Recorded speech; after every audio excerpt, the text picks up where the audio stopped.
하나님께서 오늘 우리에게 주시는 말씀은 신약성경 마태복음 1장 1절부터 6절까지 말씀입니다.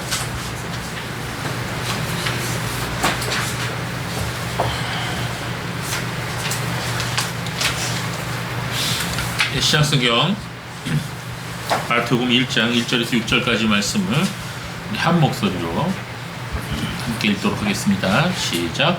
예수 그리스도의 계보는 이러하다. 그분은 다윗의 자손이고 아브라함의 자손이다. 아브라함은 이삭을 낳고 이삭은 야곱을 낳고 야곱은 유다와 그의 형제들을 낳고 유다는 다말에게서 베레스와 세레를 낳고 베레스는 헤스로를 낳고 헤스로는 람을 낳고 람은 아미나답을 낳고 아미나답은 나손을 낳고 나손은 살몬을 낳고 살몬은 라합에게서 보아스를 낳고 보아스는 루셋에게서 오벳을 낳고 오벳은 이새를 낳고 이새는 다윗왕을 낳았다. 다윗은 우리아의 아내에게서 솔로몬을 낳고. 아멘.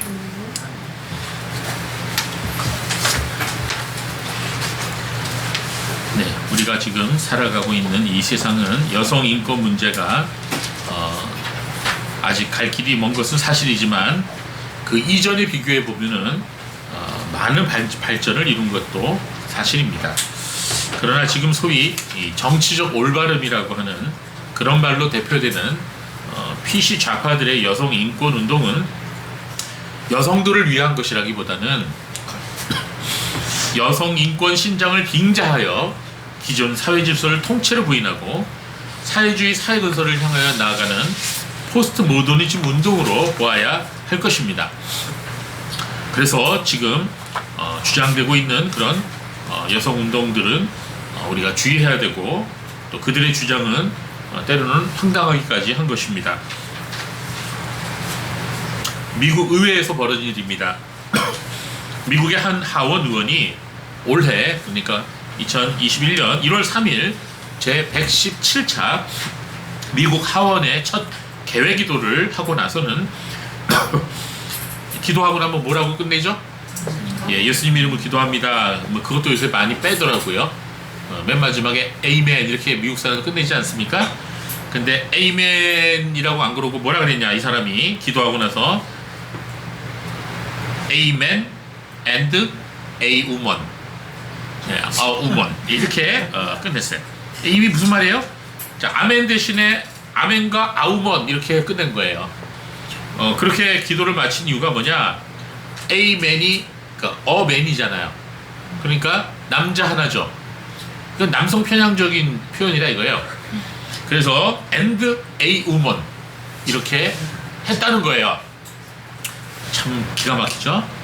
원래 이 아멘이라는 뜻이 그 남자라는 뜻이에요? 아니죠. 의지하다, 믿다, 동의하다 이런 뜻이거든요. 그런데 그게 이제 히브리어 아만에서 이제 나온 단어인데 진실로 참으로. 그래서 예수님도 아멘 아멘 이렇게 2번 반복하셨어요. 내가 진실로 진실로 너에게 이르노니. 자, 그렇게 될지어다 이런 의미로 사용되는 단어예요. 자, 그런데 이 아멘이라는 단어를 한 남자라는 단어와 연관시켰으니 아무 의미가 없는 거죠. 아무 연관이 없어요. 한 사람의 성별이나 성 정체성과 전혀 상관없는 단어인 것입니다. 그런데도 이 아멘을 어맨으로 이해를 했고 또 한 남자라는 뜻으로 들릴까봐 그렇게 뒤에다가 a woman을 덧붙였다는 얘기예요.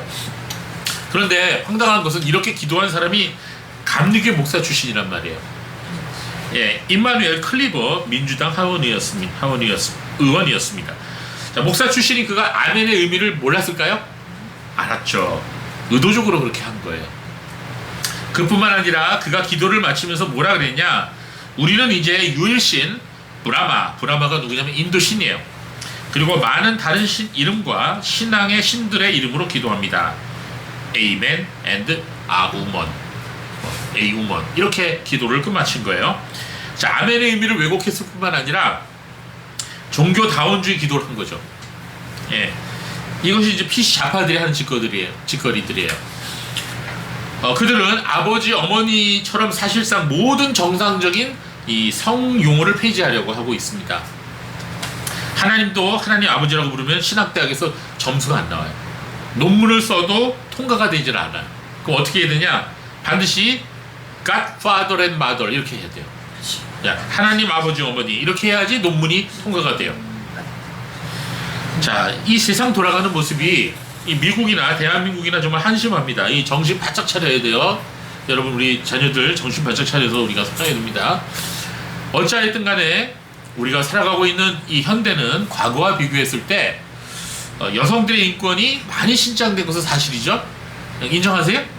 아직 부족하긴 하지만 자, 구약에서 특히 예수님 시대에서도 이 여성들은 매우 무시를 당했습니다. 당시 사회에서는 이 여성들에게 법률상의 권리를 인정해 주지를 않았습니다. 여성은 하나의 인격으로서가 아니라 물건처럼 취급되었던 거예요. 기분 나쁘죠, 여러분? 여자는 단순히 그 여자의 아버지나 남편의 소유처럼 생각되어졌고 그 주인이 원하는 대로 처분할 수 있었다는 거예요. 그래서 유대인 남자들이 아침마다 이제 기도를 했는데 이렇게 기도했다는 거예요. 하나님, 저희를 이방인으로나 노예로나 여자로 만들지 아니한 것을 감사드립니다. 이렇게 매일 아침마다 이렇게 유대인 남자들이 기도했다는 거예요. 한 대 때려주고 싶죠? 예. 여러분도 혹시 여자라고 무시를 하는 것 같으면은 매우 기분이 나쁘시죠? 예. 그런데 오늘 본문인 마태복음 1장 3절부터 6절까지 보면 놀라운 기록이 보입니다. 마태복음 1장 1절부터 17절까지는 우리 지난주에도 배웠지만 예수 그리스도의 족보를 소개하고 있습니다. 놀라운 것은 이 족보에 나타난 여자들의 기록입니다. 유대인 족보에서 여자들의 이름이 기록된다는 것은 보통 일이 아닌 것입니다. 웬만해서는 여인의 이름을 족보에 기록하지 않습니다. 특히 이 마태복음 1장의 족보는 왕의 족보예요. 다윗 왕의 족보이며 궁극적으로는 예수 그리스도의 족보입니다. 그런데 여기에 여인들의 이름이 자그마치 4명이나 기록되어 있는 것입니다. 그보다도 이 여인들이, 이 기록된 여인들이 누구이며 무엇을 한 사람인가를 알고 나면 더욱 놀라게 되는 그런 이름들입니다. 이 여인들은 신사임당이나 맹자의 어머니처럼 이 존경을 받을 만한 그런 인물들이 아니었습니다. 그 여인들은 유대인들이 그렇게 싫어하고 멸시했던 이방인들이었거나 그 출신이 창기였거나 불륜을 저질렀던 그런 여자들이었던 거예요. 그 4명의 여인들의 이름은 바로 여러분이 잘 아시는 다말과 기생 라합과 이방 여인 룻과 우리아의 아내로 소개된 바세바였습니다. 자, 성경을 많이 읽어보신 분들은 이 4여인의 사연을 잘 알고 계실 것입니다. 아니, 어떻게 이런 여인들이 예수님의 족보에 기록될 수 있단 말인가 하고 이에 의아해할 수도 있는 것입니다. 아브라함의 아내 사라나 이삭의 아내 리브가는 기록되어 있지 않습니다. 온갖 추하고 사람들의 비난을 받을 수밖에 없는 그런 사연을 가진 여인들이 지금 이름이 나열되어 있는 것이에요. 도대체 마태가 왜 이런 여인들의 이름을 예수 그리스도의 족보에 보란듯이 기록해 놓았는지 그 의도가 무엇인지 매우 궁금합니다. 하나님께서는 이 4 여인들의 인생 이야기와 그들의 삶을 통해서 마태복음을 읽는 우리들에게 어떤 말씀을 하고 계시는지 저는 오늘 여러분과 함께 이 이유를 한번 살펴보고자 합니다. 내용이 오늘 좀 많아서 사실은 이 4 여인의 인생 이야기를 오늘 하루 다 하려고 했는데 하다 보니 너무 양이 많아갖고 몇 차로 나눠서 해야 될 것 같습니다. 먼저 1장 3절 우리 같이 한번 볼까요? 어떻게 기록되어 있습니까? 다시 한번 읽어볼까요? 시작. 유다는 다말에게서 베레스와 세레를 낳고. 네, 거기까지. 자, 여기 나오는 이 유다가 누구죠? 유다가 누구죠? 이스라엘 12지파 중에 한 사람이죠? 예, 이 이스라엘 12지파 중 하나인 유다 지파의 조상입니다. 우리 주님의 조상 다윗 왕이 바로 유다 지파 아닙니까? 그렇습니다. 유다 지파는 위대한 다윗 왕과 더 나아가서는 메시아를 배출한 정말 자랑스러운 지파인 것입니다. 그런데 바로 이 유다 지파의 조상인 유다의 이야기가 맨 먼저 나옵니다. 여러분도 아시는 것처럼 이 유다와 다말이라는 여인의 관계는 어떤 관계죠? 시아버지와 며느리 관계예요. 시아버지와 며느리 사이에서 베레스와 세라라는 아들들이 태어난 거예요. 기가 막히죠? 성경에 보면 이 근친상간의 끝판왕이 있습니다. 누구죠? 예, 바로 아브라함의 조카 롯입니다. 소돔과 고모라 성이 하나님의 유황불 심판으로 완전히 불바다가 되었을 때 이 롯의 아내는 어떻게 됐어요? 뒤를 돌아다 봤다가 송옥기둥이 됐죠. 그리고 롯과 롯의 딸, 두 딸만, 이게 세 명만 살아남았어요. 그들이 동굴에 피신해서 이제 어떻게 됐습니까? 롯의 큰 딸이 아주 황당한 제안을 동생에게 하죠. 동생아, 우리들이 어떤 남자에게 시집을 갈 수 있겠냐? 그러면서 동생과 짜고는 아버지 롯에게 술을 먹여 취하게 만들고 언니와 동생이 모두 아버지의 씨를 받아서 아들들을 낳게 됩니다. 이 아들들이 바로 모압 자손과 암몬 자손의 조상들이에요. 자, 이 사건 다음으로 충격적인 것이 바로 유다와 유다의 며느리 다말 사이에 태어난 이 두 아들이 태어났다는 이 사건입니다. 창세기 38장 제가 오늘 여러분에게 프린트해서 드렸는데 이 38장 전체는 1절에서 30절까지 마지막 30절까지 바로 이 유다의 모습을 자세히 기록하고 있어요. 예, 좋은 얘기도 아닌데 한 장 전체를 다 할애합니다. 여러분 나중에 꼭 가셔서 오늘 본문 꼭 한번 읽어보세요. 절대로 지루하지 않습니다. 예, 한번 읽어보시면 아시겠지만, 자 38장 1절은 이렇게 시작합니다. 창세기. 그 무렵에 유다가 자기 형제들을 떠나서 그 이름을 히라라고 하는 어떤 아둘람 사람에게 내려가 거처를 정하였다. 자, 여기서 그 무렵에 라고 하는 말은 어떤 뜻이냐면 그 후에, 그때라는 그런 뜻이에요. 자, 어떤 때일까요? 바로 36장의 사건을 말하는데 36장에 어떤 사건이 있었냐면 유다와 그의 형제들이 요셉, 자기 동생 요셉을 시기해갖고 요셉 맨날 꿈 얘기하고 그러니까 그래서 굉장히 요셉을 미워했어요. 그래서 어떻게 됐죠? 예, 합심해갖고 예, 노예 상인에다 팔아버렸습니다. 17살 밖에 안 되는 동생 요셉을 팔아서 요셉이 그만 애국으로 팔려가는 그 사건을 말하는 것이죠. 자, 바로 그 일이 벌어지고 나서 그 후에 그때로부터 어느 정도의 세월이 흐른 뒤에 이런 뜻이에요. 38장 1절은 자, 지금 형제들이, 유다와 그의 형제들이 한 일은 아주 악한 일이죠. 어떻게 아무리 미워도 그렇지 여러분 밉다고 여러분 형제를 팔아버려요? 응? 그럴 수 있겠어요, 나영아? 못 그러지? 준모가 힘들게 한다고 준모를 그렇게 할 순 없지? 준모가 째려봤어 지금. 여러분 이거 막장입니다, 막장. 어떻게, 더군다나 이분들이 누구예요? 이스라엘 12지파의 조상들 아닙니까? 이런 사람들이 이런 일을 했어요. 자, 그러니까 지금 유다의 상태가 지금 좋은 거예요, 나쁜 거예요? 영적으로 아주 안 좋은 상태예요 지금. 자, 이 무렵에 유다가 자기 형제들을 떠나서, 자, 유다가 어쨌든 간에 뭐 그런 일 때문에 그랬는지 모르지만 형제들로부터 떨어져 나왔어요. 나 이제 혼자 살 거야. 그리고 독자적인 생활을 하게 됩니다. 자, 사람이 독립하여 생활할 수 있어요, 없어요? 있죠. 요새는 이 독립 가구가 굉장히 많습니다. 그래서 원룸들이 너무너무 많아요, 우리나라에. 예. 그런데 지금 그런데 문제는 이 믿음의 무장을 잘 하지 못한 상태에서 독립생활을 할 때예요. 자, 믿음의 무장을 잘 하지 못한 상태에서 혼자 살기 시작하면 문제가 생겨요. 성경도 안 읽고 기도도 안 하고 주일날 교회 예배도 잘 참석하지 않게 됩니다. 이게 만 가지 문제를 일으켜요. 그런데 유다가 형제를 떠나서 독립생활을 하게 된 장소가 또 문제예요. 어디로 갔어요? 예, 이방인들이 살고 있는 가나안 족속들이 살고 있는 곳으로 갔어요. 거기서 유다는 가나안 사람들이 살고 있는 아둘람이라고 하는 곳에 갔는데, 이 아둘람은 나중에 그 이스라엘의 땅이 돼요. 그렇지만 그 당시에는 아직 이방인의 땅이었고요. 나중에 이제 다윗이 아둘람 굴에 피하죠. 예, 거기입니다. 거기서 살면서 히라라고 하는 사람, 이름이 히라예요. 이 히라라고 하는 사람을 친구로 사귀어요. 이 사람 가나안 사람인데 바로 이것이 유다의 삶의 불행이 시작이 되었던 거예요. 하나님께서는 이스라엘 자손들에게 뭐라고 말씀하셨냐면 가나안 사람들과 결혼도 하지 말고 사귀지도 마라, 이렇게 얘기했어요. 그런데 유다는 거기 가서 가나안 친구 사귀었죠. 거기다가 수아라는 사람의 딸을 보자마자 그냥 한눈에 뿅 가갖고 데리고 동거를 시작했어요. 그 아이들을 낳았어요. 셋이나 낳았습니다. 뭐 아버지한테 허락도 안 받고, 아버지는 분명히 허락 안 했을 거예요, 야곱은. 그러니까 셋을 낳았는데 첫째 아들의 이름이 뭐예요?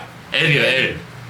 자, 하나님을 뜻하는 이름이 엘인데 이스라엘, 다니엘, 이게 다 엘자가 뒤에 붙죠. 이게 다 하나님을 뜻해요. 그런데 여기서 하나님을 뜻하는 엘이 아니고요, 에르예요. 에르. 그 뜻의 이름 뭐냐면 워치맨, 감시하다. 그런 뜻이에요. 어웨이크, 깨어있다. 예. 자, 둘째 아들의 이름이 뭐냐? 오난이에요. 오난. 예. 이게 무슨 뜻이냐? 힘이라는 뜻입니다. 강하다는 뜻이에요. A strong man이라는 뜻이에요. 예. 그 다음에 셋째 아들의 이름이 뭐예요? 셀라.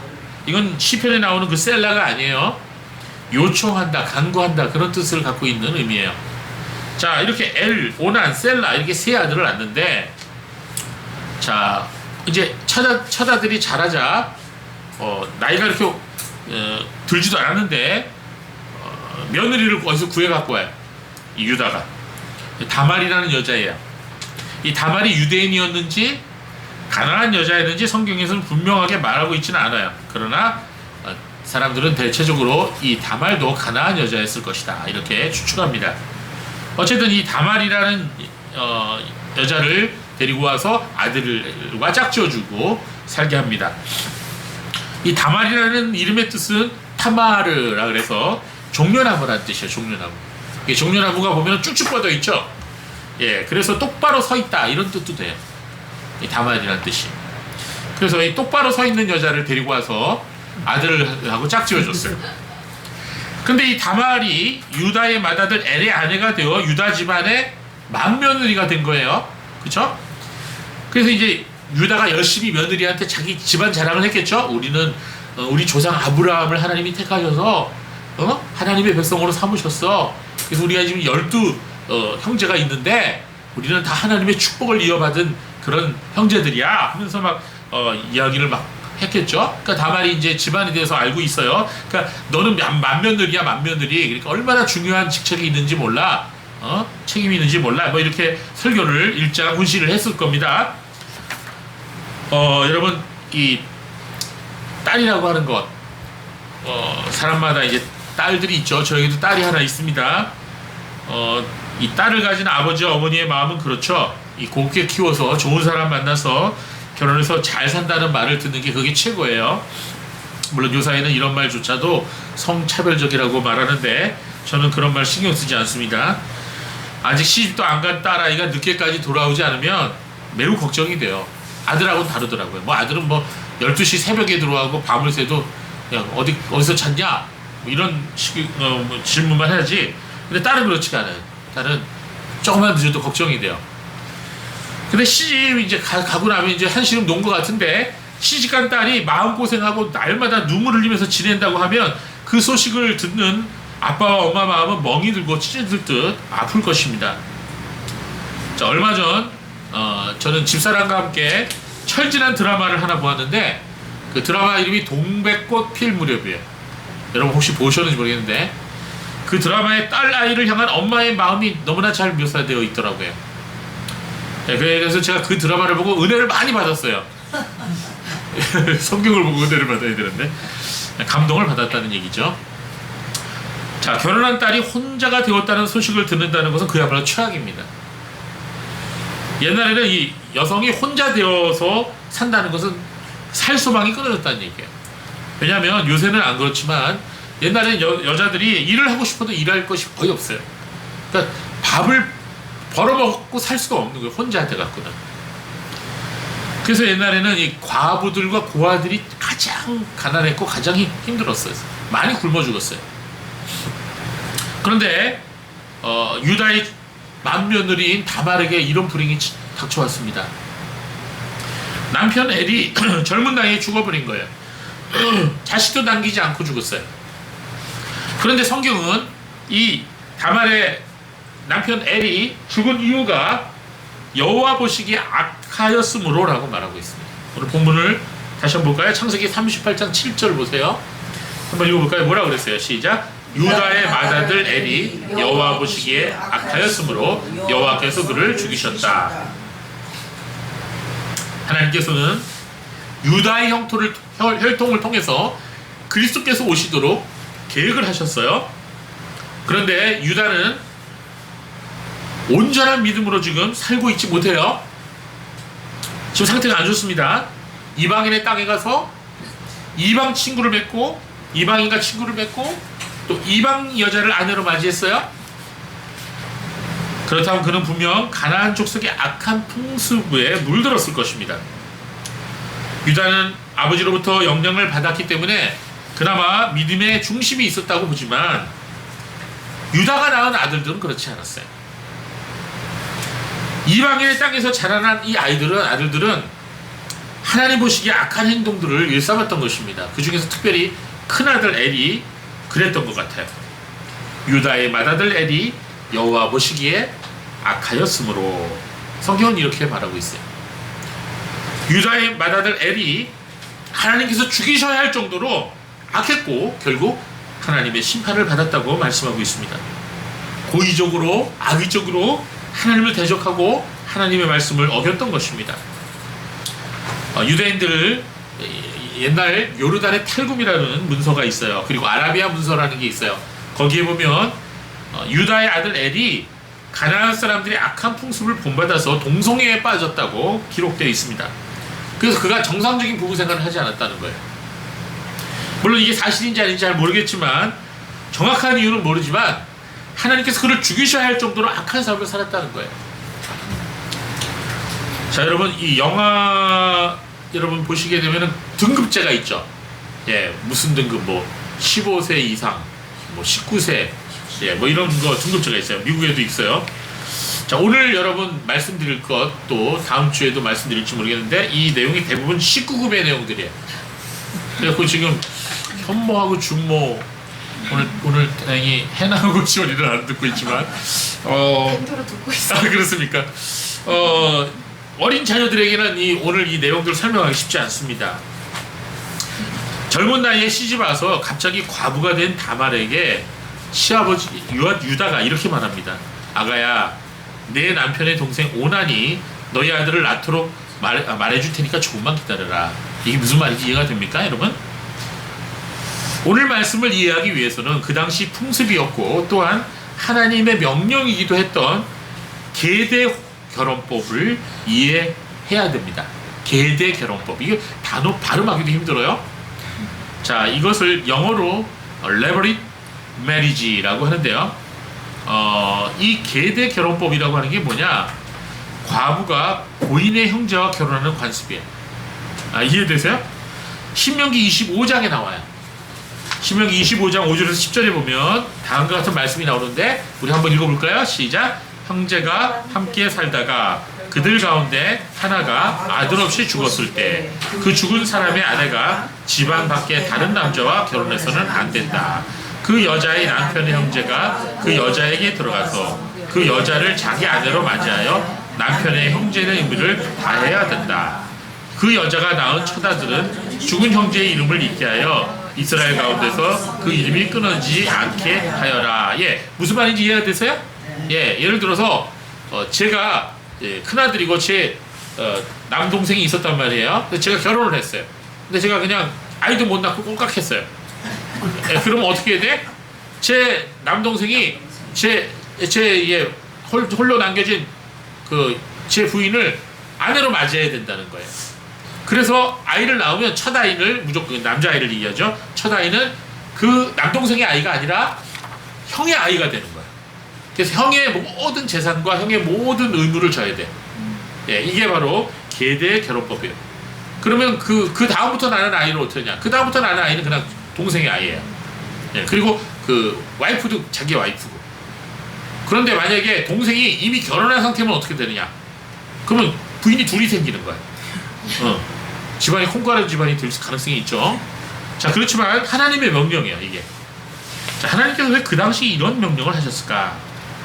7절, 우리 7절, 8절, 9절, 10절도 한번 읽어봅시다. 신명기 25장 시작. 만일 그 사람이 자기 형제의 아내와 결혼하는 것을 기뻐하지 않으면 그 형제의 아내는 성문에 올라가 장로들에게 제 남편의 형제가 그 형제의 이름을 이스라엘 가운데서 잊기를 거절하며 남편의 형제된 의무를 다하려고 하지 않습니다 하고 말해야 된다.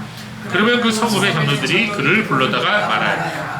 그때 가서 서서 제가 이 여자와 결혼하는 것을 좋아하지 않습니다 라고 하면 그 형제의 아내는 장로들이 보는 앞에서 그에게 다가가서 그의 발에서 신발을 벗기고 그의 얼굴에 침을 뱉으며 제 형제의 집을 세우지 않는 사람은 이렇게 된다 하고 말해야 한다. 이스라엘에서 그의 이름이 신벗겨진 자의 집이라 불릴 것이다. 예, 한마디로 사람들 앞에서 모욕을 공개 망신을 주라는 거예요. 그 다음에는 이제 다른 형벌은 없어요.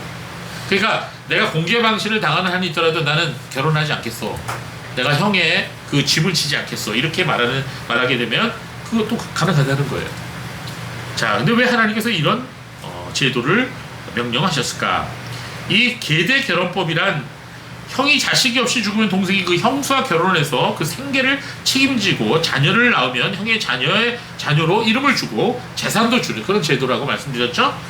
자, 이거를 형사 취수제라고 부르기도 합니다. 형이 죽은 다음에 그 제수를, 그러니까 형수를 자기가 아내로 맡는 제도다 이런 거죠. 이게 이스라엘에 있는 제도인데 어떤 사람은 고대 한국에도 이 제도가 있었다 그래요. 우리나라에도 비슷한 제도가 있었다 그래요. 자, 이건 근친상간하고 달라요. 근친상간이 아닙니다. 오해하면 안 돼요. 성경은 이 근친상간을 아주 엄중하게 경고해요.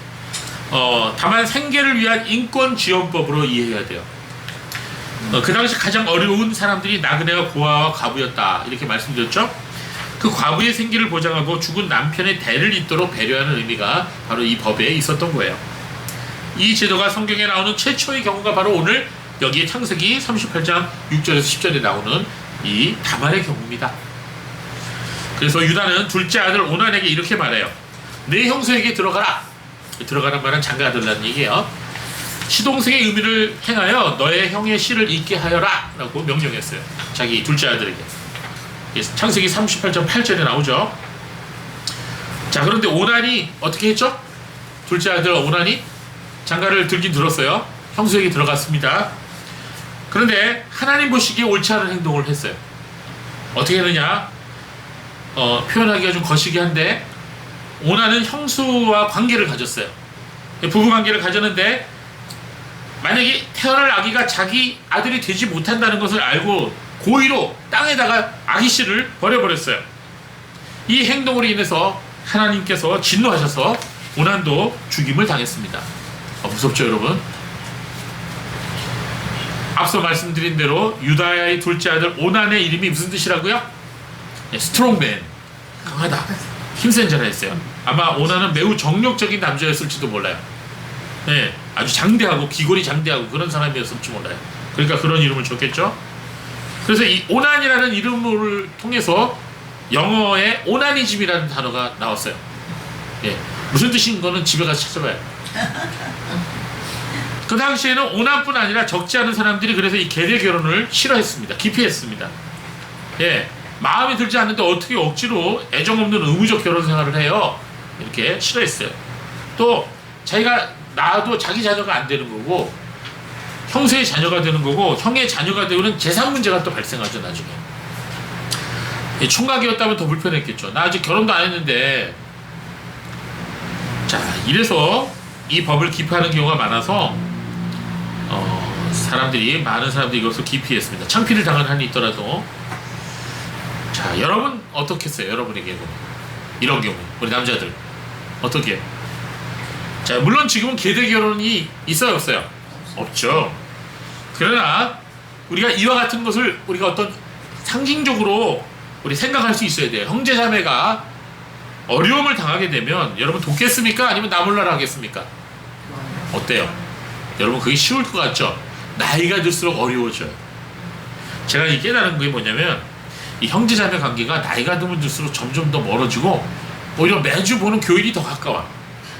응, 진짜 이웃집이 더 가까워. 그런 것 같아요. 예, 여러분. 그러나 우리는 하나님의 말씀대로 살아야 됩니다. 물론 도울 힘이 전혀 없다면은 뭐 그럴 수도 있겠지만 도울 힘이 있는데도 모른 채 한다면 그것을 누가 보신다고요? 하나님께서 보고 계세요. 예, 그렇습니다. 그래서 우리 그리스도인들은 항상 하나님께서 보고 계신다는 것을 기억해야 돼요. 만약 오난이 하나님의 말씀대로 잘 순종해서 죽은 형의 대를 이었다면 이 오난은 자신을 통해서 예수 그리스도께서 오시는 길을 이어가는 귀한 일에 동참할 수 있었을 거예요. 그러나 오난은 인간적으로 머릿속으로 계산만 하다가 그런 비참한 최후를 맞이하게 되었던 거예요. 자, 우리도 마찬가지입니다. 우리 인생을 살아가면서 하나님 말씀대로 믿고 순종할 때 복이 있는 것입니다. 하나님 말씀 제쳐놓고 내 계산대로 내 판단대로 살아가다가는 하나님께서 주시는 복과는 전혀 상관없는 삶을 살아가게 되는 것입니다. 자, 일이 이렇게 되자 유다가 겁을 먹었어요. 큰아들에 이어 둘째 아들마다 죽게 되니까 유다는 이제 아이구나, 이제 셋째 아들마다 마저 잃게 되는 거 아니냐, 이렇게 겁을 먹었습니다. 정신이 하나도 없었어요. 유다는 지금 이 모든 일들이 자신의 불순종으로 말미암은 하나님의 해초리인 것을 깨닫지 못하고 있습니다. 마지막으로 셋째 아들 셀라만 남았어요. 유다는 며느리 다말에게 이렇게 말합니다. 창세기 38장 11절에 그때 유다가 자기 며느리 다말에게 말하기를 내 아들 셀라가 자랄 때까지 내 아버지 집에서 과부로 지내라, 그렇게 얘기했어요. 그가 말한 것은 셀라도 그의 형들처럼 죽을까 염려했기 때문이었다. 다말은 그래서 가서 자기 아버지 집에서 지냈다, 이렇게 성경은 말씀하고 있습니다. 셀라가 아직 결혼할 나이가 되지 않았기 때문에 유다는 며느리에게 친정으로 가서 지내라고 했지만, 그러나 실제 내심으로는 여자 하나가 집안에 잘못 들어와서 세 아들이 다 죽게 생겼다고 하고 있었던 거예요. 예, 우리나라도 옛날에 그러잖아요, 그렇죠? 예. 그리고 세월이 흘렀어요. 모든 사건들이 다 잊혀져 버리는 것 같았습니다. 이번에는 유다의 아내가 죽었어요. 유다의 아내의 죽음으로 유다는 한동안 슬퍼했습니다. 시간이 어느 정도 흐르자 유다는 외로움을 달래기 위해서 자기의 가난한 친구인 히라에게 또 찾아갔어요. 그리고 그 히라와 함께 이 딥나라고 하는 곳에 갔습니다. 이 소식을 어떤 사람이 다말에게 알려주었어요. 보시오, 당신의 시아버지가 그의 양털을 깎으려고 딥나로 올라가고 있어. 자, 유다의 셋째 아들 셀라가 이미 다 커서 장성했는데도 불구하고 유다는 다말에게 연락을 주지 않았습니다. 다말은 이제 알게 되었어요. 시아버지가 자기에게 셋째 아들을 주지 않으려고 하는구나. 그렇다면 나도 가만히 앉아서만 있을 수 없지? 그래서 다말은 계획을 세워요.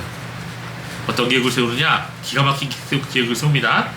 성경을 보니까 다말은 시아버지의 씨를 받아서 유다 가문의 후손을 이어가려고 작정을 해요. 다말은 자기가 입었던 과부의 옷을 벗어 던지고 너울로 가려서 몸을 휩싸고 창녀처럼 꾸미고서는 얼굴을 가리고서 딥나로 가는 길 곁에 있는 에나임이라고 하는 지역의 어귀에 앉아 있었습니다. 용감한 것인지 무모한 것인지. 자, 38장, 오늘 창세기 38장 14절에 이렇게 말씀하고 있죠. 다말은 자기가 입었던 과부의 옷을 벗고 너울로 가려 몸을 휩싸고 딥나로 가는 길 곁에 있는 에나임 어귀에 앉았다. 셀라가 장성한 것을 보았는데도 그는 유다죠, 자기를 그의 아내로 주지 않았기 때문이었다. 이 다말이 대단한 분이에요, 그렇죠? 다말이 속임수에 그만 시아버지 유다가 넘어갑니다. 예, 다말이 창녀인 줄 알고 그녀와 동침을 하게 돼요. 오늘로 말하자면 뭐 한 거예요? 성매매를 한 거예요. 그때 다말은 시아버지에게 이 성매매의 화대라 그러죠. 예? 예, 무엇을 줄 것인지를 물어요. 유다는 내가 염소 새끼 한 마리 너한테 주겠다. 염소 새끼 한 마리면 꽤 클 거죠. 그런데 지금 염소가 있어요, 없어요? 염소가 지금 없어요. 그래서 유다는 염소 새끼를 받을 때까지 담보물을 달라 그랬어요. 담보물. 그래서 유다에게 다말은 도장과 끈과 손에 있는 지팡이를 달라고 요구했습니다. 나중에 이 다말이 머리가 좋아요. 그래서 유다는 다말의 요구대로 자신이 가지고 있던 물건 3개를 다말에게 줍니다. 그리고 다말은 그곳을 떠나서 다시 자기 집으로 돌아가 갖고는 걸쳤던 창기 옷을 벗고서 다시 과부의 옷으로 입습니다. 자, 유다가 그의 친구 아둘람에게 부탁을 해요. 아우, 내가 이러 해갖고 이런 짓을 했는데 내가 좀 부끄러우니까 자네가 좀 연소 새끼를 가지고 가서 그 여자에게 주고 담보물을 좀 찾아갖고 오게. 그런데 이 유다의 친구가 가는데 여자를 못 찾았어요. 아무리 뒤져도 없어요. 그래서 그곳 사람들에게 가서 물었어요. 혹시 여기 에나임의 길 곁에 있던 창녀가 어디 있는지 아시오? 물었어요. 그랬더니 그곳 사람들이 얘기합니다. 이 지방에는 창녀가 없어. 자, 그 친구가 유다에게 돌아와서 고지곳대로 다 얘기합니다. 내가 그 여자를 찾지 못했네. 그곳 사람들이 말하기를 이 고장에는 창기가 없다고 하네. 그러자 유다가 이렇게 말합니다. 아유, 그냥 그 여자가 갖게 두게. 그렇지 않으면 우리가 부끄러움을 당할지도 모르네. 보게나 내가 이 염소 새끼를 보냈는데 자네가 그 여자를 찾지 못했네. 나는 노력한 거야. 이런 식으로 얘기한 거예요. 여기서 우리는 유다가 아직도 과거의 못된 죄의 버릇을 버리지 못하고 잘못된 방법으로 자신의 욕망을 채우려고 하는 것을 보게 됩니다. 이 모든 것들이 유다의 잘못된 신앙 자세에서 나온 거예요. 그걸 아직도 깨닫지 못한 거예요. 여러분, 아무리 그리스도인이라고 할지라도 유다처럼 이렇게 죄악된 삶을 살 수가 있어요, 없어요? 있어요. 끔찍한 일이지만, 슬픈 일이지만 그게 가능해요. 그리고 실제로 지금도 교회 다니고 있으면서 심지어 주의 일을 한다고 하면서도 이런 끔찍한 죄에, 아이고, 왜 종이 울리지? 종칩니다, 인생이. 그렇게 살아가는 사람들이 있다는 거예요. 동생 요셉을 노예로 팔아버리는 행동들로부터 형제들을 떠나 가나안 땅에서 친구를 사귀고 가나안 여인을 아내로 맞이하고 아들들에게 신앙의 본을 보이지 못하였을 뿐만 아니라 며느리에게 약속한 셋째 아들까지도 주지 않고 있었던 이 모습들, 이게 이 믿음의 조상의 모습이에요. 결국 자신의 욕망을 채우기 위해 성매매까지 하게 된 유다의 삶은 그야말로 신앙의 총체적인 지금 문제가 있음을 보여주고 있는 것입니다. 하나님과 그와의 관계에 있어서 근본적인 문제가 있음을 말해주고 있는 거예요. 여러분, 하나님과의 관계가 올바르지 못하면요, 삶의 모든 것에 구멍이 납니다. 그곳으로 뭐가 쳐들어와요? 마귀가 막 쳐들어와요. 귀신들이. 그래갖고 우리의 모든 행동이 엉망으로 만들어내요. 더러워져요. 우리의 삶 전체가. 유다가 회개하지 않고 계속 버티고 있는 거예요. 자, 이제 일이 어떻게 될까요? 창세기 38장 24절 26절을 볼까요? 여기 한번 재밌는 내용이 나와요. 한번 읽어봅시다. 24절 26절 시작. 석 달이 지나서 어떤 사람이 유다에게 알려주기를 당신의 며느리 다말이 창기짓을 하였습니다. 보십시오, 그 여자가 창기짓을 하여 임신하였습니다 하니 유다가 말하기를 그 여자를 끌어내어 불살하라 하였다.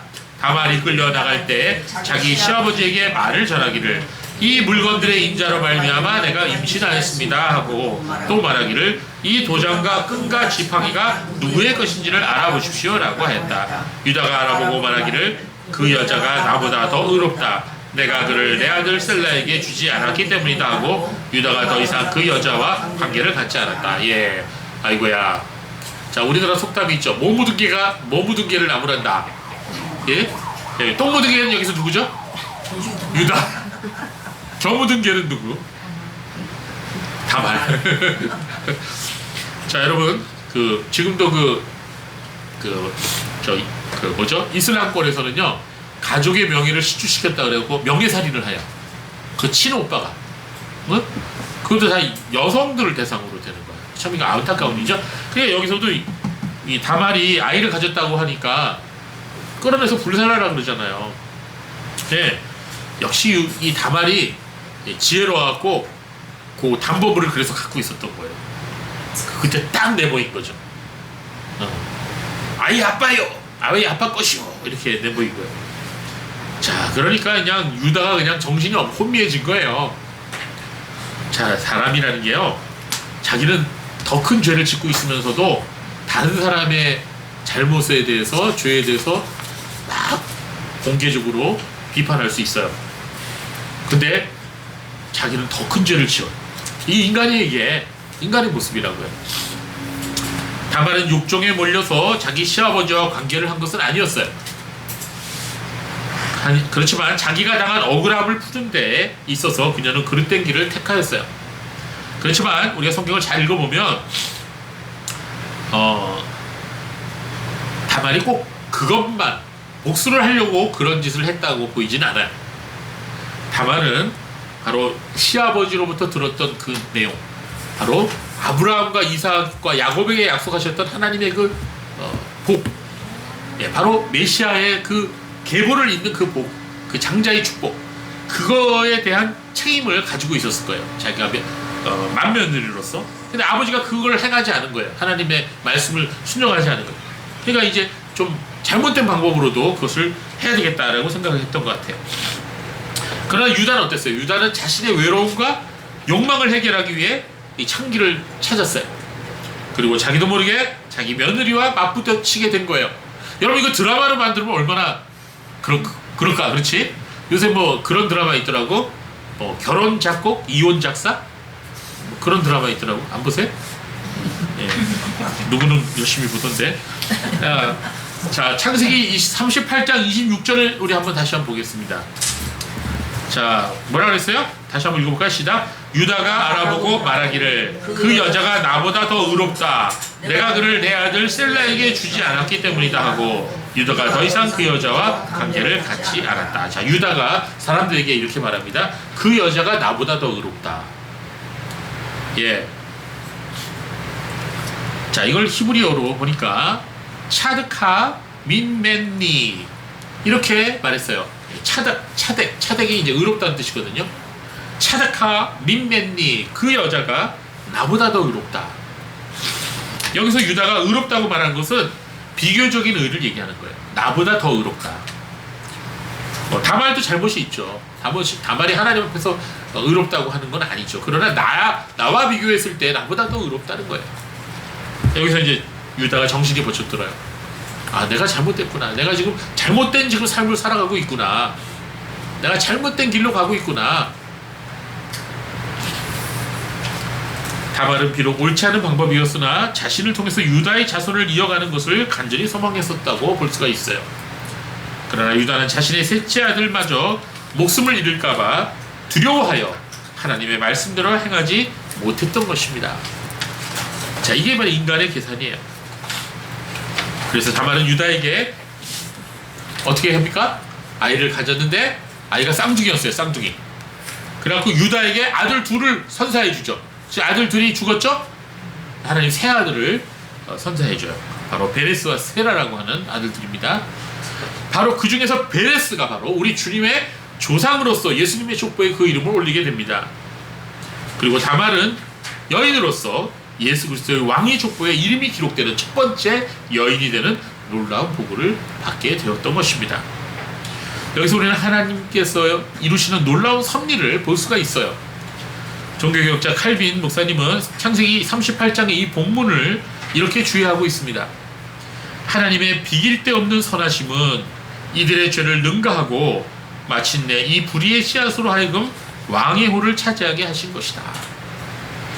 네, 그렇습니다, 여러분. 하나님께서는 아브라함으로부터 야곱에 이를 때까지 이 선별 작업을 하셨어요. 아브라함의 자손들이 여러 명 있었지만 이삭을 택하셨죠. 또 이삭의 아들 둘이 있었죠.